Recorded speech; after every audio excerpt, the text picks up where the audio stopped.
Hi students, so this is Vishnu Kumar. அதே மாதிரி இப்போது இந்த ஒரு வீடியோ இருக்குல்ல, இந்த வீடியோ கொஞ்சம் எக்ஸ்டெண்டாக போகும் சரிங்களா, ஒரு ½ அன் ஹவரை தாண்டி தான் போகும். ஏன்னா இந்த ஒரு வீடியோவில் நான் என்ன பண்ண போகிறேன்னா, என்னோட என்எம்எம் சோஷியலோட நான் என்னென்ன எக்ஸ்பெக்டட் பண்ணுறேன், என்னோட எக்ஸ்பெக்டட் டாபிக்ஸ் என்ன, கொஸ்டின்ஸ் என்ன, இந்த வருஷத்தில் நம்ம என்னென்ன வரும், என்னென்ன வரலாம், நம்ம இது வரைக்கும் கேட்ட கேள்விகளை வச்சு நம்ம ஆன்சர் பண்ண போகிறோம் சரிங்களா. லாஸ்ட் வருஷம் என்னோட ஸ்டூடெண்ட்ஸ் நான் சொன்னதை யூஸ் பண்ணி என்எம்எம்ஸில் எவ்வளோ மார்க் எடுத்திருக்காங்கன்னா ஒரு 27 வரைக்கும் ஸ்டூடெண்ட்ஸ் வந்து ஸ்கோர் பண்ணியிருக்காங்க 35க்கு சரிங்களா. ஸோ நான் அந்த ஒரு நாலேஜை தான் இந்த இயர் நம்ம என்எம்எம்ஸ்க்கு மொத்தமாக பார்க்குறோம். அதோட ஒரு ஸ்டடி பிளானு, சோஷியலில் என்னென்ன ஏரியாஸ்லாம் இம்பார்ட்டன்ட் இருக்குன்னு நம்ம மொத்தமாகவே பார்க்க போகிறோம் சரிங்களா. இதை வந்து ஒரு இன்ட்ரோ வீடியோவாக நீங்கள் எடுத்துக்கோங்க. இதை யூஸ் பண்ணிக்கிட்டு நம்ம இதுக்கு முன்னாடி போட்ட வீடியோஸ், இனி போட போகிற வீடியோஸை நீங்கள் படிக்கலாம். ஓகேங்களா, சரி நம்ம பார்க்கலாம். ஸோ அதை பார்க்குறதுக்கு முன்னாடி நமக்கு என்எம்எம்எஸை பற்றி நமக்கு நிறைய விஷயங்கள் தெரியணும்.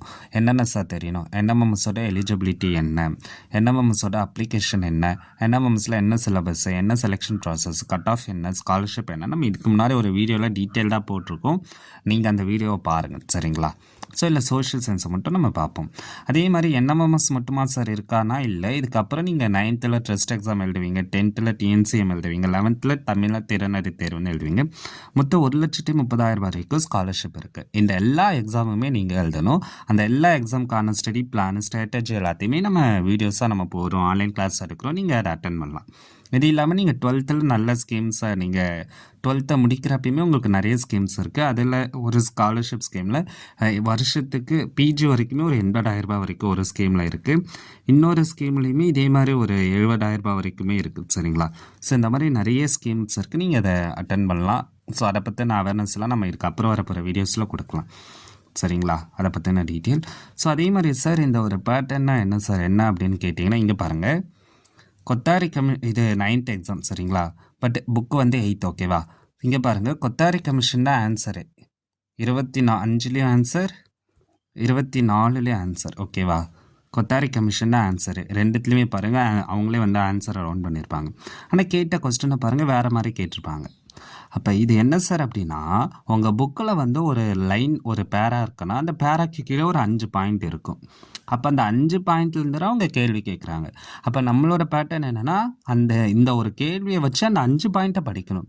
அப்படி படிக்கிறப்ப அடுத்த வருஷம் எந்த கேள்வி கேட்டாலும் ஆன்சர் பண்ணலாம்ல. இதுதான் நம்மளோட மெயின் கிளாஸோட நோக்கம் சரிங்களா, அந்த 5 பாயிண்ட்டை படிக்க வைக்கிறது ஓகேவா. ஆனால் நார்மலாக நீங்கள் என்ன பண்ணுவீங்க, இந்த கேள்விக்கான ஆன்சரோட ஸ்டாப் ஆகிடுவீங்க. பட் அப்படி ஆகாமல் மீதி இருக்கிற எல்லா ஆப்ஷனும் பாருங்கள், உங்களால் ஆன்சர் பண்ண முடியும் சரிங்களா. ஸோ இதை ஃபஸ்ட்டு நம்ம புரிஞ்சிக்க வேண்டியது இருக்குது. ஸோ இது என்எம்எம்எஸோட மீனிங், இதை நம்ம போன வீடியோலேயே பார்த்துருப்போம். அதனால் இந்த ஒரு வீடியோவில் நம்ம அதை ஃபுல்லாக பார்க்க வேணாம். சார் இந்த என்எம்எம்எஸ் எக்ஸாமில் நீங்கள் கற்றுக்கிட்ட பிறகு என்ன பண்ணணும்னா, இந்த 5 விஷயங்களை நீங்கள் எப்பயுமே ஞாபகம் வச்சுக்கணும். படிக்கிறது வேறு, ப்ரிப்பேர் பண்ணுறது வேறு ஓகேவா. ஒரு காஃபி போடுறத பற்றி நீங்கள் எவ்வளோ வேணாலும் படிக்கலாம். ஆனால் நீங்களே காஃபி போடுறப்ப தான் அதில் என்னென்ன மிஸ்டேக் பண்ணுறீங்கன்னு நீங்கள் தெரிஞ்சுக்க முடியும். அதே மாதிரி ஸ்கூல் எக்ஸாம்ஸ் வேறு, நீங்கள் 35 மார்க் எடுத்தால் பாஸு. ஆனால் காம்படிட்டிவ் எக்ஸாம்ஸில் அப்படி இல்லை. என்எம்எம்ஸில் நீங்கள் 120 மார்க்குக்கு மேலே எடுக்கணும், அப்போ தான் பாஸே. நல்லா புரிஞ்சுக்கோங்க, பாஸுங்கிறதே இந்த என்எம்எம்எஸ் எக்ஸாமில் இல்லை ஓகேவா. அது ஓகேவா, இல்லை கட் ஆஃப்டாக இருக்குது ஓகேவா. அப்படின்னா நீங்கள் இந்த மார்க்குக்கு மேலே இருந்தால் தான் ஸ்காலர்ஷிப் கிடைக்கும், பாஸே. அப்போ நீங்கள் அதுக்கு மார்க்குக்கு கீழே இருந்தால் அந்த வருஷத்துக்கு நீங்கள் ஃபெயில் தான் ஓகேவா. இதை ஞாபகம் வச்சுக்கணும். அதே மாதிரி நம்ம லெசனாக பார்க்காம ஒரு டாப்பிக்கை பார்க்கணும். இதுக்கு முன்னாடி நீங்கள் வீடியோஸை பார்த்தீங்கன்னா டாபிக் மாதிரி நான் சொல்லியிருக்கேன்னா அதை பார்க்கணும். அதே மாதிரி பாஸ் வர்சஸ் கிளியர், இல்லை பாஸ் இல்லை கிளியர் தான் இருக்குது ஓகேவா. அதே மாதிரி மெமரியும் பண்ணணும், அண்டர்ஸ்டாண்டிங் பண்ணணும். இது எல்லாத்தையுமே நீங்கள் இந்த என்எம்எம்ஸ்லேருந்து கற்றுக்கணும் சரிங்களா. இதை கற்றுக்காமல் நீங்கள் பாஸ் பண்ணுற பட்சத்தில் உங்களால் அதுக்கப்புறம் வர எந்த ஒரு எக்ஸாமுமே அந்த அளவுக்கு பர்ஃபார்ம் பண்ண முடியாது. அதனால் இதை நீங்கள் நல்லா புரிஞ்சுக்கணும் சரிங்களா.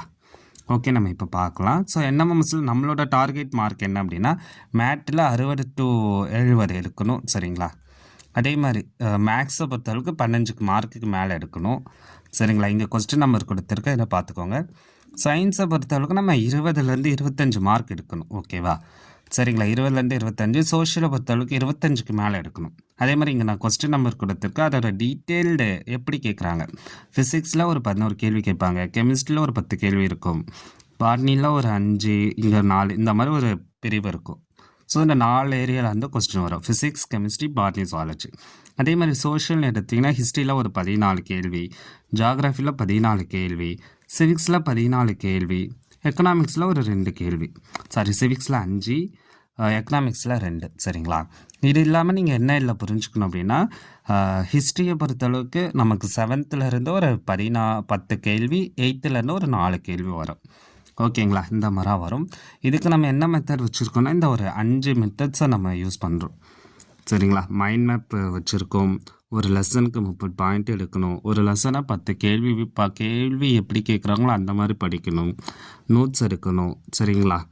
இது இல்லாமல் டெஸ்ட் எழுதணும், ரிவிஷன் பண்ணணும், ப்ராக்டிஸ். இதுதான் நம்மளோட பிளானிங்கு. சரிங்களா? ஸோ நம்ம இந்த மாதிரி நீங்கள் படிச்சிங்கன்னா சேட்டில் ஒரு 60லேருந்து 65 எடுப்பீங்க. மொத்தமாக பார்த்தீங்கன்னா ஒரு 120க்கு மேலே எடுக்கலாம். ஓகேவா? கடந்த ஒரு 2 வருஷத்தோட கட் ஆஃப் இது. இல்லை நீங்கள் பார்த்தீங்க அப்படின்னா ஜென்ரல் கட் ஆஃபை மட்டும் நீங்கள் பாருங்கள், வேறு எந்த கட் ஆஃபுமே பார்க்க வேணாம். இப்போ ஜென்ரலில் மட்டும் நீங்கள் பார்த்தீங்கன்னா என்ன இருக்குது, 113 இந்த வருஷம் லாஸ்ட்டாக இருக்கா. போன வருஷம் பாருங்கள் 108. அப்போ ஒரு 5 மார்க் எக்ஸ்ட்ரா இருக்குது. அடுத்த வருஷம் ஒரு 5 மார்க் எக்ஸ்ட்ரானா 118. அப்போ 120 மேலே நீங்கள் எடுத்தீங்கன்னா இட்ஸ் அ சேஃப் ஸ்கோர். அப்போ அந்த மார்க்கை எடுக்கிறதுக்கு நீங்கள் இப்போலேருந்தே ப்ராக்டிஸ் பண்ணணும். ஓகேவா? ஓகே. ஸோ நம்ம அடுத்தது மேட்டு, நம்ம இப்போ சோஷியல் சயின்ஸை மட்டும் பார்ப்போம், மேட் அப்புறம் பார்க்கலாம். ஸோ நம்ம இப்போ சோஷியலுக்கு வருவோம். இப்போ சோஷியலை பொறுத்தளவுக்கு இந்த ஒரு அனலைசிஸை நீங்கள் பாருங்கள். சரிங்களா? சார் இல்லை என்ன சார் இருக்குது அப்படின்னா, ஹிஸ்ட்ரியை பொறுத்தளவுக்கு பாருங்களேன், மொத்தமாக நமக்கு 10 லெசன் இருக்குது. இந்த 10 லெசனை நீங்கள் படிச்சிட்டிங்கன்னா 10 லெசன்லேருந்தே கேள்விகள் வராது. இங்கே பாருங்கள் 2024 வெறும் 6 லெசன்லேருந்து தான் கேள்வி வந்திருக்கு. இங்கே பாருங்கள் இது லெசன் நேம் இருக்கா, கேள்விகளை பாருங்கள் 10 கொஸ்டின் 10 10 11 வந்திருக்கு. அப்போ எல்லா லெசனையும் படிச்சிங்கன்னா உங்களால் 10 மார்க் எடுக்க முடியுமா? அதே மாதிரி அடுத்த பாருங்கள், ஜியாகிரஃபியில் 8 லெசன் நம்ம ஸ்கூல் புக்கில் இருக்குது. ஆனால் வெறும் 7 லெசன்லேருந்து தான் எல்லா வருஷமுமே கேள்விகள் வந்துக்கிட்டு இருக்கு. அப்போ 7 லெசனை நல்லா படிச்சிங்கன்னா 9 மார்க் எடுக்க முடியுமா? அதுக்கப்புறம் பாருங்கள், சிவிக்ஸை பொறுத்தளவுக்கு நான் 8ஆவதுமே இன்க்ளூட் பண்ணிக்கிட்டேன். மொத்தமே 5 லெசன். 5 லெசனை நீங்கள் நான் சொல்கிற லெசன் நல்லா படிச்சிங்கன்னா 5 மார்க் எடுக்கலாம். அடுத்த பாருங்கள், எக்கனாமிக்ஸை பொறுத்தளவுக்கு ஒரு 3 லெசன் இருக்குது. பட் 2 லெசன் நேரம் கொஸ்டின் வந்துக்கிட்டே இருக்குது. அப்போ 2 லெசனை படிச்சிங்கன்னா 2 மார்க் எடுக்க முடியுமா? அப்போ இது எல்லாத்தையுமே ஆட் பண்ணுங்கள். எவ்வளோ மார்க் உங்களுக்கு வரும்னா 10 15 16 17 26 மார்க் வரும். ஸோ போனையே நான் சொன்ன மாதிரி என்னோடய ஸ்டூடெண்ட்ஸ் 27 மார்க் எடுத்தாங்க. ஓகேவா? இதெல்லாம் நம்மளோட சோஷியலோட பேட்டர்ன். இதை நீங்கள் நல்லா பாருங்கள். மொத்தமாக நமக்கு சோஷியலில் 31 லெசன் இருக்குது. எல்லாமே வேணாம், வெறும் 20 லெசன் இந்த வருஷம் 26 கொஸ்டின் கேட்டாங்க.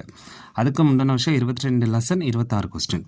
அதுக்கு முந்தின வருஷம் 24 லெசன் 27 கொஸ்டின். அப்போ நம்ம மினிமம் ஒரு 24 லெசனை படிச்சிங்கன்னா நம்மளால் நல்ல ஒரு மார்க் எடுக்க முடியும். ஸோ 24 லெசன் நம்ம படிக்க வேண்டியது இருக்குது. சரிங்களா? ஓகே. அதை எப்படி படிக்கலாம், என்ன பண்ணலாம், நம்ம இதுக்கப்புறம் வரப்போகிற ஒவ்வொரு வீடியோஸில் பார்க்கலாம். இது பேட்டர்ன். சரிங்களா? அப்போ நான் சொன்ன மாதிரி ஹிஸ்ட்ரியில் எவ்வளோ கொஸ்டின் 14, ஜியாகிரஃபியில் 14 இதெல்லாம் கொடுத்துருக்க பார்த்துக்கோங்க. அதே மாதிரி வினாத்தாள் வடிவமைப்பு பொறுத்தளவுக்கு நமக்கு இதுதான் இந்த 10 பாயிண்டில் தான் நம்ம படிக்க போகிறோம். உங்களுக்கு மொத்தமாகவே நேரடி வினாக்கள் தான் கேட்குறாங்க. நேரடி வினாக்கள்னால் என்ன அப்படின்னா, நீங்கள் இப்போ ஸ்கூல் புக்கில் எப்படி ஆன்சர் எழுதுவீங்கன்னா choose the best answer, fill in the blanks எழுதுவீங்களா, அந்த மாதிரியான கேள்விகள் தான் நேரடி வினாக்கள். அதில் போன வருஷம் 22, அதுக்கு முந்தின வருஷம் 26. அதுக்கப்புறம் assertion, reason, correct statement, incorrect statement, correct பேர், இன்கரெக்ட் பேர். அப்போ மொதல் 6 டாப்பிக்கில் என்ன கேட்குறாங்கன்னா கரெக்ட் எது தப்பு எது அதெல்லாம் கேட்குறாங்க. ஓகேவா? அப்போ நம்ம எது சரி எது தப்புன்னு நல்லா கரெக்டாக படிக்கணும். அதுக்கப்புறம் match the following, odd one out, அதாவது குரோனாலஜிக்கல் ஆர்டரு, இப்படிலாம் கேட்குறாங்க. மொத்தம் 35 கேள்வி இப்படி தான் வந்திருக்கு. அப்போ இந்த பேட்டர்னை நீங்கள் நல்லா புரிஞ்சுக்கணும். இதுக்குன்னு நம்ம அடுத்த ஒரு வீடியோ தனியாக ரெடி பண்ணலாம். சரிங்களா? அடுத்தது சோஷியலாக நம்ம இப்போது இந்த ஒரு வீடியோவில் நான் எப்படி போடலான்னு இருக்கேன்னா, தனித்தனி டாப்பிக்காகவே நம்ம போடலாம். இது முதல்ல இது ஓவரால் அனலைசிஸ், அப்புறம் ஒவ்வொரு சப்ஜெக்ட் வைஸ் போடலாம். அப்போ ஹிஸ்ட்ரியில் பார்த்தீங்கன்னா மொத்தமாக நமக்கு 7th பொறுத்தளவுக்கு ஒரு 10 லெசன் இருக்குது. சரிங்களா? அப்போ அந்த 10 லெசன்லேருந்து நமக்கு எவ்வளோ கேள்விகள் கேட்குறாங்கன்னா ஒரு 10 கேள்விகள் கேட்குறாங்க. அப்போ இங்கே பாருங்கள், நம்ம இந்த ஃபஸ்ட் டேர்மை மட்டும் பாருங்களேன். சோர்சஸ் ஆஃப் மிடிவல் இந்தியாவிலேருந்து கேள்வி வந்திருக்கா? இந்த வருஷம் 2 கொஸ்டின் வந்திருக்கு. போன வருஷம் 1 கொஸ்டின், அதுக்கு முந்தின வருஷம் 1, அதுக்கு முந்தின வருஷம் 1. அப்போ எல்லா வருஷமுமே ஒரு கொஸ்டின்லேருந்து 2 கேள்வி வருமா? அப்போ இதை கம்பல்சரி படிக்கணும். அவ்வளோதான். சரிங்களா? அதுக்கப்புறம் இங்கே பாருங்கள், எமர்ஜென்சி ஆஃப் நியூ கிங்டம்ஸில் இந்த இயர் வரல. இதுக்கான வீடியோ போன இதில் நான் பேசியிருப்பேன். ஆனால் இதுக்கு முன்னாடி 3 கேள்விகள் வந்திருக்கு. அப்போ இதையும் நம்ம படிக்கணும். அதுக்கப்புறம் emergency of new kingdoms in south இந்தியாவில் இங்கே வரல, ஆனால் அதுக்கப்புறம் வந்து எல்லா இயர்லேயும் வந்திருக்கு. அப்போ இதையும் நம்ம படிக்கணும்.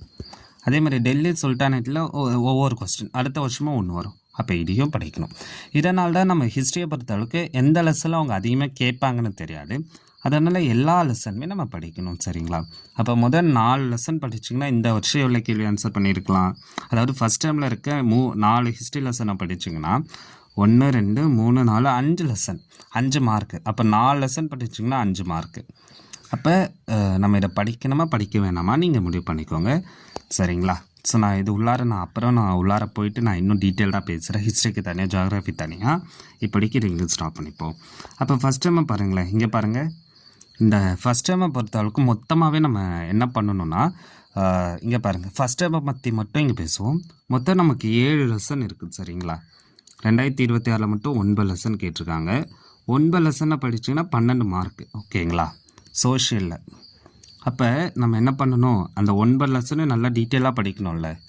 ஸோ நம்ம அதை படித்தாகணும். ஏன்னா செகண்ட் டைமை பாருங்கள், இந்த வருஷம் கேள்வியை பாருங்கள், 3 இதை படித்தா 5 மார்க்கு. தேர்ட் டைமை பாருங்கள், 7 லெசன் படிச்சிங்கன்னா 8 மார்க்கு. மொத்தம் 19 லெசன் படிச்சிங்கன்னா 24 மார்க்கு. அப்போது நம்ம இதை கம்பல்சரி பார்க்கணும். இதுக்குமே நம்ம இன்னும் டீட்டெயிலாகவே நம்ம பேசுவோம். அப்போ இங்கே பாருங்கள், இதெல்லாம் அந்த ஒரு டீட்டெயிலுக்கான கிளாஸிஃபிகேஷன். ஸோ நம்ம 7th totally 25 question, 8th 10 question, டோட்டலாக 35 மார்க். அப்போ ஃபஸ்ட் டேர்ம்லேருந்து நமக்கு 12 கொஸ்டின்ஸ் வந்துக்கிட்டு இருக்குது. சரிங்களா? First term 12 question. அப்போ என்ன பண்ணலாம் நீங்களே முடிவு பண்ணிக்கோங்க. ஸோ இதே மாதிரி ஜியாகிரஃபி என்ன, எக்கனாமி என்ன, சிவிக்ஸ் என்ன நம்ம பார்க்கணும். பட் ஆனால் இந்த மெத்தடை பற்றி நம்ம நல்லா டீட்டெயிலாக பார்க்குறோம். ப்ரீவியஸ் இயர் கொஸ்டின் பேப்பரை வச்சுக்கிட்டு நம்ம ஆப்ஷனையும் நல்லா ஸ்டடி பண்ணிவிட்டு ஒரு லெசனில் ஒரு கொஸ்டினாக கேட்பாங்கன்னு நம்ம புரிஞ்சுக்கிட்டு 1+10 அப்படின்னா என்ன சார் ஃபார்முலா, அதை நம்ம அடுத்த டிஸ்கஸ் பண்ணலாம். அந்த ஃபார்முலாவை தெரிஞ்சுக்கிட்டு கொஸ்டின் பேப்பரை எப்படி மைண்ட் செட் எப்படி அவங்க எடுப்பாங்கன்னு தெரிஞ்சுக்கிட்டு நம்ம ப்ரிப்பேர் பண்ண ஆரம்பிக்கிறப்ப NMS எக்ஸாம் ஈஸியாக இருக்கும். ஸோ இதை எப்படி பண்ணலாம், என்ன பண்ணலான்னு அடுத்த வீடியோஸில் சொல்கிறேன். நான் அடுத்த ஹிஸ்ட்ரிக்கு தனியாக, ஜியாகிரஃபி தனியாக, எக்கனாமி தனியாக நான் உங்களுக்கு செஷன் பிளான் பண்ணுறேன். சரிங்களா? ஸோ இங்கே பாருங்கள், ஏன் சார் இது இம்பார்ட்டன்னா, இங்கே பாருங்கள், இங்கே நான் ரொம்ப பேசலை. இங்கே பாருங்கள், இங்கே மணிமேகலை இருக்கா, வீர சோழியம் இருக்கா. 2025 கொஸ்டின்ல இது 2 ஆப்ஷன் இருக்குது. அதே மாதிரி 2026 பாருங்கள், மணிமேகலை மட்டும் இங்கே ஆப்ஷனில் இருக்குது. கரெக்டாக? அடுத்த கொஸ்டினை பாருங்கள், 2024 பாருங்கள், வீரச்சோழியம் ஆப்ஷனில் இருக்குது. அடுத்தது 2023 பாருங்கள், நாலண்டா, பனாரஸ், டாக்ஸிலா, விக்ரமசீலா இதெல்லாம் ஆப்ஷனில் இருக்குது. 2025 பாருங்கள், நாலண்டாலாம் ஆப்ஷனில் இருக்குது. ஆன்சர் நான் சொல்லலை, ஆப்ஷனில் இருக்குது. அது ஓகேவா? அப்போ நம்ம இந்த ஆப்ஷனெல்லாம் நல்லா படித்தோன்னா இதில் ஆன்சர் பண்ண முடியும்ல. அந்த ஆப்ஷனுக்கு கொஞ்சம் இம்பார்ட்டன்ஸ் கொடுத்து படிக்கணும்னு தான் நான் சொல்ல வரேன். அதே மாதிரி இங்கே பாருங்கள், 2023, 26 இந்த 2 கேள்விகளை பாருங்கள். ஆப்ஷன்ஸை பாருங்கள். இங்கே வைகுண்ட பெருமாள் கோவில் இருக்கா, இங்கே வரட டெம்பிள் இருக்கா, வரதராஜ டெம்பிள் இருக்குது, லைக் இவங்க பேர் இருக்குது. சரிங்களா? ஸோ இதை நீங்கள் பார்த்துக்கலாம். அதாவது நான் கோவிலிருந்து கேட்டிருக்காங்க அப்படின்னு நான் இந்த ஒரு டாப்பிக்கை இது வச்சுருக்கேன். அதே மாதிரி இங்கே பாருங்கள், கொஸ்டின் அப்படியே ரிப்பீட் ஆகிருக்கு. அதாவது இந்த 2 கேள்வியுமே ரிப்பீட்டு, ஒரே கொஸ்டின் 23 கேட்ட அதே கேள்வியை தான் கேட்டு வச்சுருக்காங்க, கொஞ்சம் ஒரே ஒரு ஆப்ஷனை மட்டும் மாற்றி. அப்போ இந்த மாதிரி இருக்கிறனால தான் நம்ம இதை பார்க்குறோம். ஸோ இந்த எக்ஸ்பெக்டட் டாபிக்ஸ் என்ன, இதை எப்படி படிக்கணும், இதெல்லாம் என்னென்னா நம்ம அடுத்தடுத்த வீடியோஸில் பார்க்கலாம். இது ஜஸ்ட் உங்களுக்கு இப்படியெல்லாம் நம்ம இந்த ஒரு கிளாஸை கொண்டு போகிறோம் அப்படிங்கிறதுக்கான ஒரு ஸ்மால் வீடியோ தான். சரிங்களா? இதை நீங்கள் கொஞ்சம் பார்க்கலாம். Thank you students.